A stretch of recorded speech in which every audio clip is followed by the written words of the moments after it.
tell me afterwards. You know, that doesn't happen very often, that I sneak in anyway. Yeah. You're going to get 3 more emails at 2 in the morning. I want to say a few things about Steve before he comes up here. That although Reverend Pauschke, who you may have remembered, had the church in the south end of town, Marty was one of our directors, and Marty helped us get our website off the ground and did a terrific job at the start. But Steve Gibson, if you've had a chance, and it's noted in the booklet here, if you've had a chance to see our website, that's a quality website. I hate to think of what we'd have to pay somebody. But anyway, Steve is one of our directors and the webmaster. Is Jim Opoloni here? Jim? Where are you?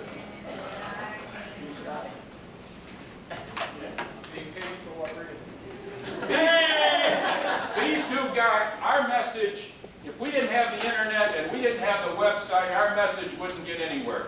Steve, with our website, and if you know Proviso East High School, you know the website, that you can link it through ours. Both of these gentlemen have done a wonderful job in keeping the memory alive. So please give them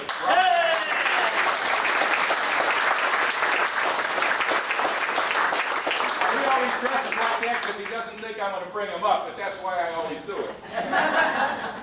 All right.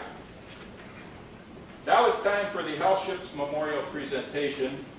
And we've asked for the keynote speaker, and we've asked Steve to make a presentation on the Hellships. And I don't have to get into it because it's a horrible experience. And as they've said many times, those that study the Death March think that that's the horrible experience, but it just seemed like it got worse and worse as these guys lived longer. And if you ran into one that came back after all of that, they really went through a lot. So I'd like to welcome and present to you Steve Gibson. Hey!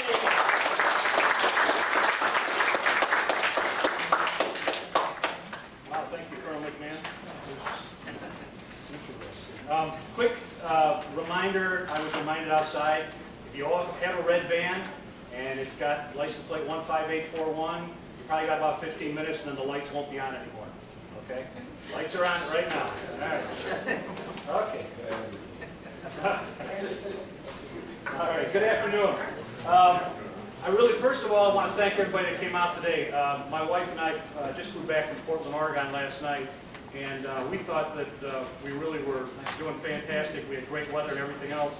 And when we got back here and found out that the entrance to our subdivision was flooded out, that the roads were flooded, my mother called me on the phone from Florida, and she was worried about me in a hurricane for the first time ever. So for you to make it here today is fantastic, and I really appreciate that. Quick note, just so you can kind of place who I am. My father, Lieutenant Emmett Gibson, was a member of the headquarters company of the 192nd Tank Battalion. He was also a police officer here in Maywood.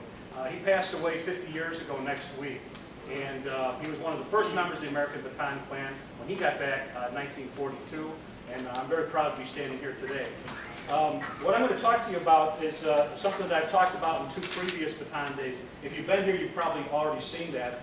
A couple of years ago, I asked everyone for help in collecting money in order to be able to buy a memorial plaque on the Hellships Memorial in Subic Bay. A lot of people stepped up. Private Alexander Gore's family stepped up the most, and a little bit later we'll have a presentation for them.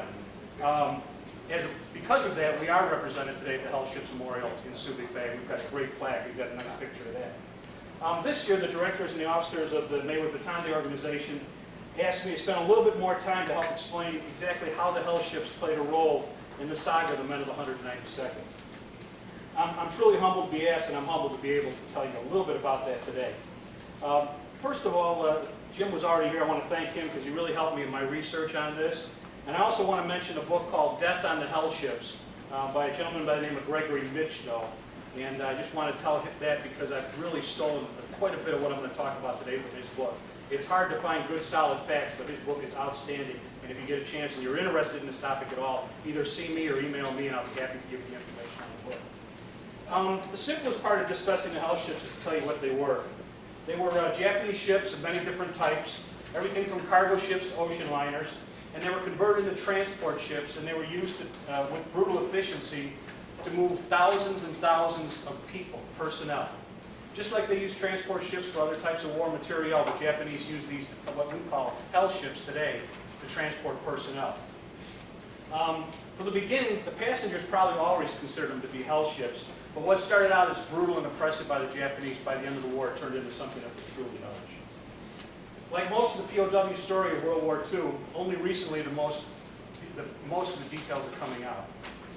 And that's due to the fact that most former POWs choose to bury their history as POWs and look to the future with hope and not to dwell too much on the past. Recently, we've begun to see people start to put together this story, the details of it. Internet websites are starting to pop up with rosters from the ships and everything else. And we're also getting more and more fragments of oral history. You can go to websites now and see interviews with people that have been videotaped. It's impossible to actually get even a real count of all the ships that were used to transport people in this way, but there were probably more than 150. And the count of the number of the POWs that was transported is not any less ambiguous. Recent guesses put that number at more than 125,000 people that were on board the hell ships. Of the 125,000 people that were put to sea on the hell ships, more than 21,000 died before reaching land. To put that in perspective, the mortality rate for POWs on hell ships was greater than it was for the Marines who bravely fought and died on the beaches of the Pacific Islands. And to put it in further perspective, while 650 Americans died in the Bataan Death March, and estimates are 5,000 to 10,000 Filipinos died, again, we're talking about 21,000 dying on the hell ships. But let's put it in the most personal perspective of all. Of the 592 men who were part of the 192nd Tank Battalion, 324 died overseas. 3 of those deaths we list as missing in action. 19 were killed in action. 183 of those 324 died in prison camps. 29 died as slave laborers somewhere in Japan. And the 192nd lost just 5 men in the Bataan Death March. 81 192nd men died on the hell ships.